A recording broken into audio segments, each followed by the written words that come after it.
The never-ending saga of the potential mega fight between Ultimate Fighting Championship, UFC, heavyweight champion Jon Jones and interim champion Tom Aspinall persists. That's because UFC CEO Dana White offered more clarity than he did 2 weeks ago after UFC 316 in a recent interview with Jim Rome.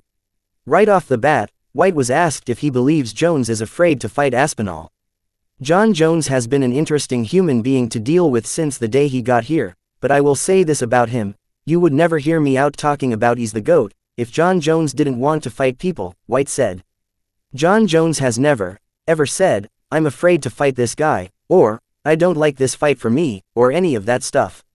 One time, his coach at the time, back in the day, I had to cancel a show because he wouldn't fight Chael Sonnen, because his coach thought it was a bad idea to take that fight on late notice, but it had nothing to do with Jon Jones. Jon Jones has never turned down an opponent here or been afraid to fight anybody.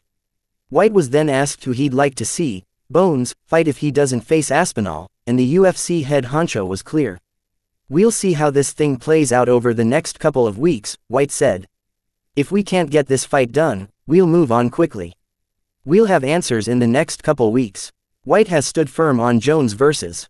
Aspinall happening for months, but it now seems there's a deadline to finalize it. Otherwise, the public may get what they want. #StripJones